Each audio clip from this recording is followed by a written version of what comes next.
The bitter conflict between Israel and Iran traces its roots not to borders or direct wars, but to ideology, religion, and revolution. Before 1979, Iran, then under the Western-backed Shah, maintained warm relations with Israel. But that changed drastically with the Islamic Revolution, which toppled the Shah and ushered in a new theocratic regime under Ayatollah Khomeini.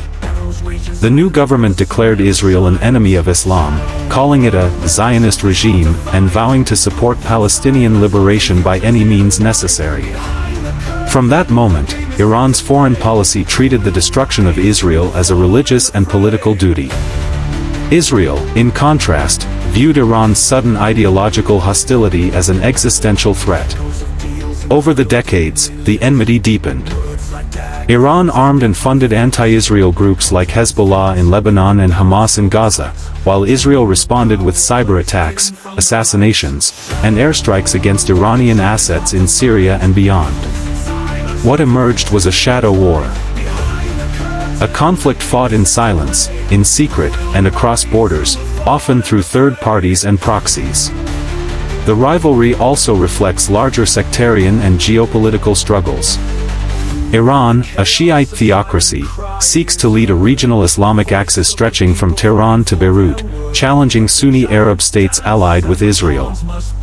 Meanwhile, Israel positions itself as a Western ally, democratic outpost, and tech superpower in a hostile region. As Iran pushes against the West's influence, Israel becomes a convenient and symbolic adversary in both rhetoric and strategy. Though their militaries have never engaged in direct large-scale combat, Israel and Iran are in a perpetual state of confrontation, with each side accusing the other of destabilizing the region. Their conflict has played out in cyberspace, on the battlefields of Syria, and in the narrow waters of the Persian Gulf. Yet increasingly, this Middle Eastern rivalry is no longer confined to the Middle East. Africa has entered the arena.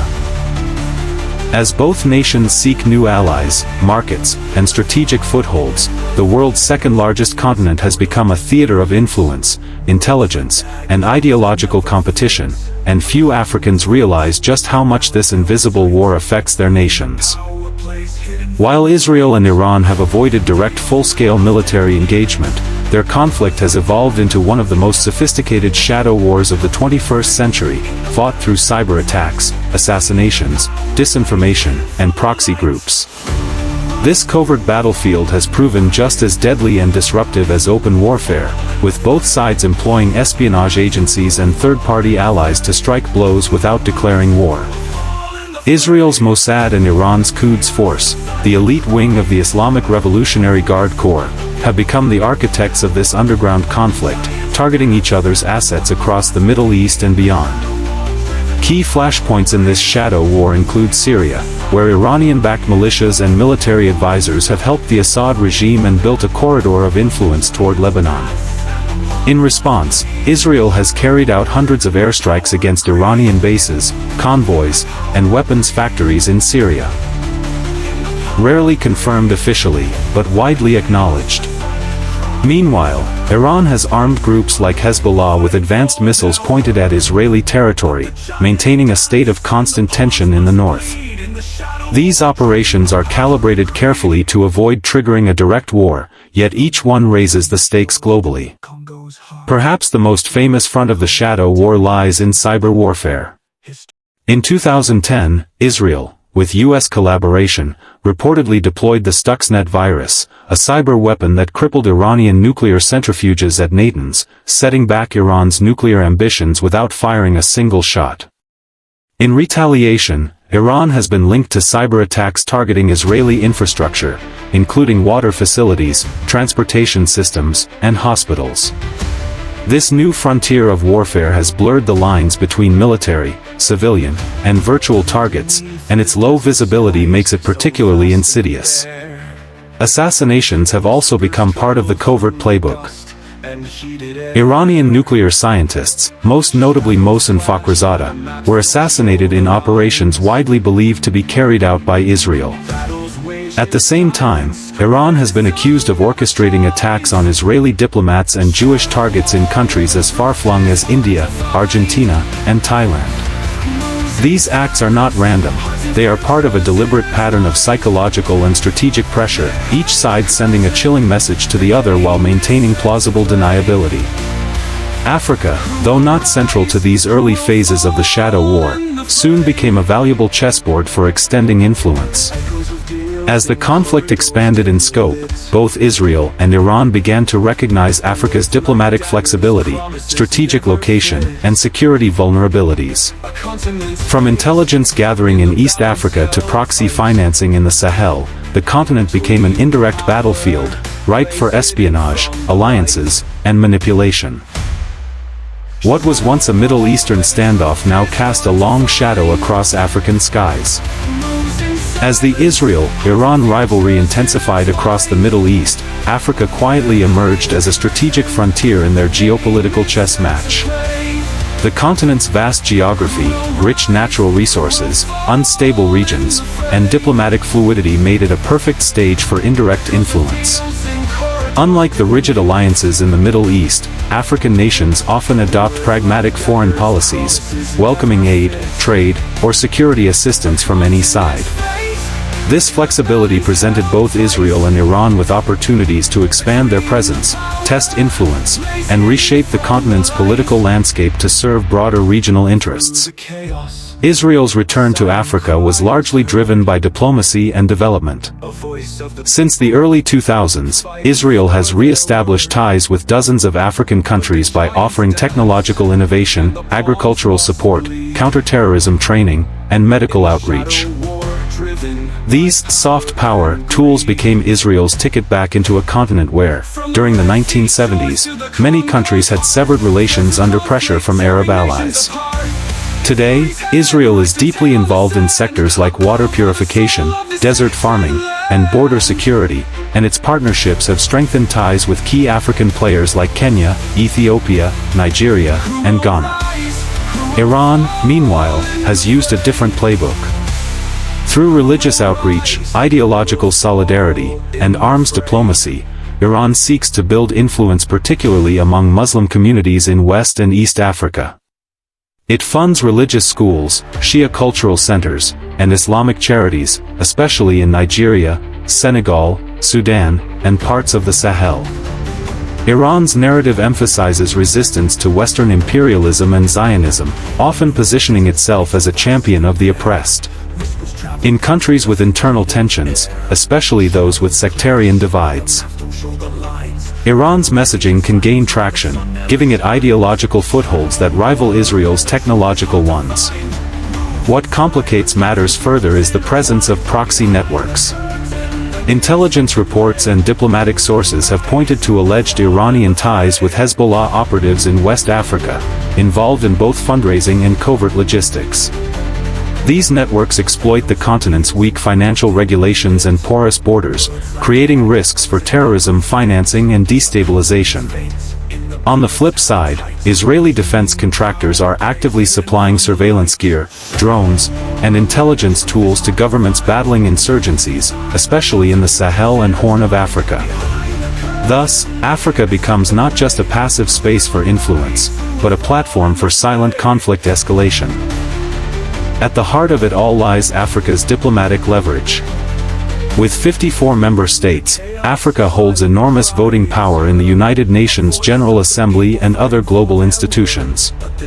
Both Israel and Iran lobby aggressively to sway African votes, whether it's over Palestinian recognition, sanctions, or international investigations.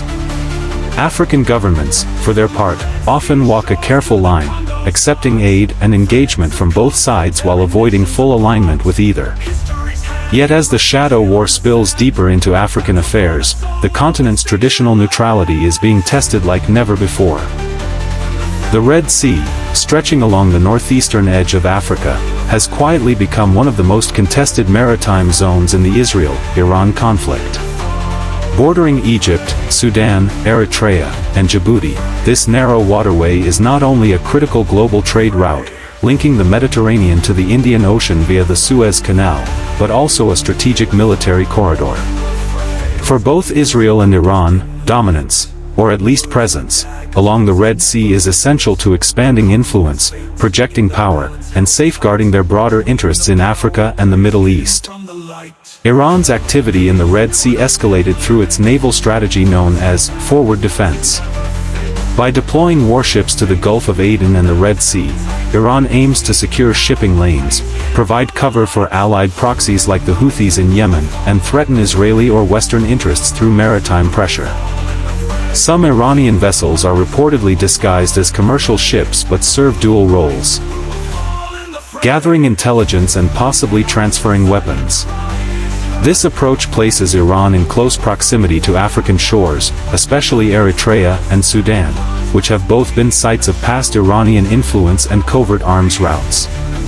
Israel has responded with its own quiet but effective moves.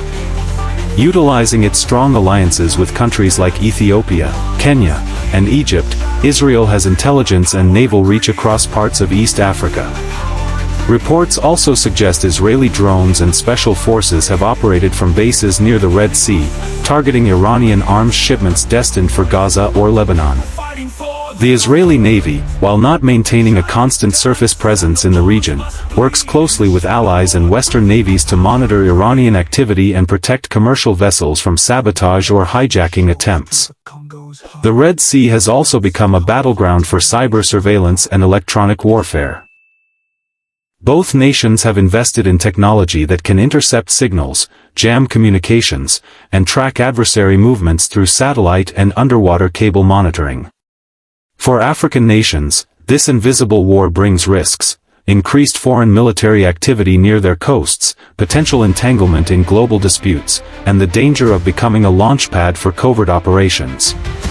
In fragile states, even a small spark from these hidden tensions could ignite broader instability.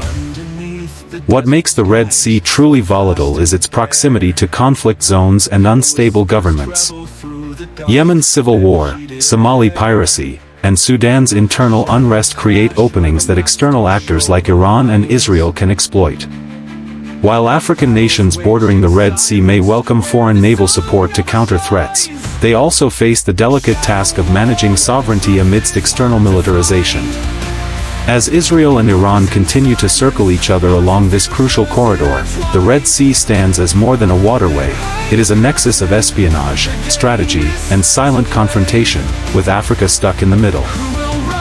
Beyond warships and weapons, Israel and Iran are waging a quieter war across Africa, one of hearts, minds, and loyalties. Through religious outreach, humanitarian aid, technology, and education, both nations are investing heavily in soft power, aiming to win African allies not just through deals and diplomacy, but through cultural and ideological alignment. Africa's strategic location, political diversity, and growing youth population make it a fertile ground for influence building in an increasingly multipolar world. Iran's strategy leans heavily on religious ideology. It has expanded its reach by sponsoring Sharia Islamic centers, mosques, and seminaries in countries such as Nigeria, Ghana, Senegal, and Tanzania. Through scholarships, Iran brings African students to study Islamic theology in Qom, indoctrinating a new generation of clerics sympathetic to its anti-Western and anti-Israel narratives. These figures return home to lead communities, promote Iranian religious thought, and strengthen Tehran's ideological footprint. In nations with a Sunni majority, this sometimes ignites sectarian tension, as seen with the Islamic movement in Nigeria, which has had numerous confrontations with state authorities. In contrast, Israel focuses on pragmatic partnerships. Its development agency, Moshav, sends experts to train African professionals in agriculture, water management, medicine, and technology. Israeli companies provide desalination systems, irrigation technology, solar energy solutions, and medical devices in remote areas where state infrastructure is weak. These efforts, particularly in countries like Kenya, Ethiopia, Ghana, and Rwanda, have earned Israel goodwill and helped cultivate high-level diplomatic ties. In return, these nations often vote favorably for Israel in international forums or abstain from anti-Israel resolutions. The soft power contest also plays out in media and education.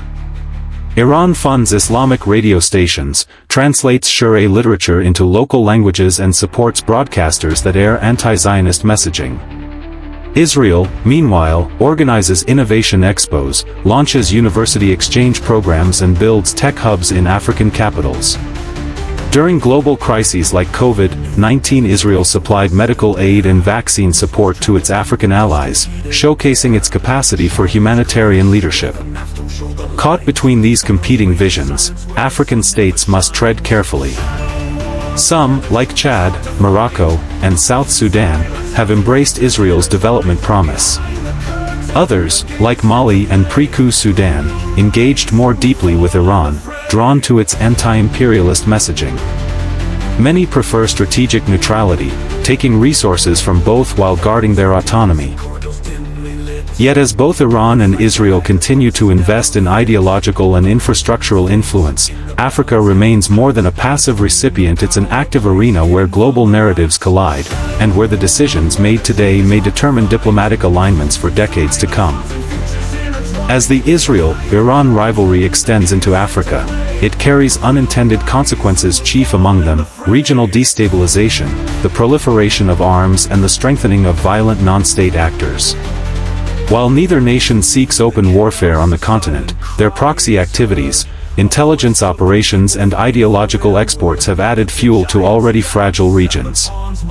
From the Sahel to the Horn of Africa, the effects are being felt in ways that complicate African security and sovereignty. One of the most concerning outcomes is the entrenchment of extremist networks. Iran has long been accused of supporting or funding elements linked to Hezbollah in West and Central Africa, particularly for fundraising, money laundering, and arms smuggling. While direct military action has not been proven, these networks exploit weak financial systems, porous borders and local conflicts to raise funds for regional and global operations. In return, these proxies can offer logistical support to Iran and help destabilize Western or Israeli-aligned interests in Africa.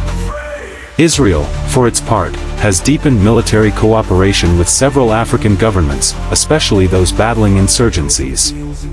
Israeli security firms provide surveillance systems, counter-terrorism training, cyber defense tools, and even armed drones to countries in the Sahel, Mali, Burkina Faso, Niger, and the Horn, Kenya, Ethiopia, Uganda. While these tools are aimed at countering jihadist threats like Al-Shabaab, Boko Haram, or ISIS affiliates, they sometimes fall into misuse employed against political opponents or activists, raising concerns about human rights abuses and repression. These competing security agendas create an arms race environment. As Iran quietly fosters militant networks and Israel boosts government forces, fragile states may be drawn into imbalanced alliances, inflaming internal divisions. For example, Nigeria faces complex dynamics, a growing Shura population with Iranian sympathies, some radicalized, and a military that cooperates closely with Israeli tech and intelligence. This dual exposure risks creating a domestic battlefield influenced by foreign agendas.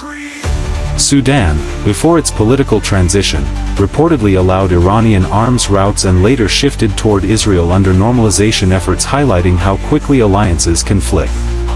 The broader concern is that Africa may absorb the costs of a foreign conflict it never asked for. Nations already burdened by poverty, insurgencies, and political instability now contend with the spillover of a geopolitical feud. These influences distort domestic politics, increase surveillance and militarization, and sow distrust among communities. If left unchecked, the Israel-Iran struggle could exacerbate African instability, not through open war, but through creeping infiltration, ideological division, and the quiet militarization of everyday life. Africa, once a bystander in this shadow war, now finds itself on the front lines of its fallout. As Israel and Iran deepen their engagement across Africa, the continent faces a strategic crossroads, balancing opportunity with vulnerability, diplomacy with sovereignty.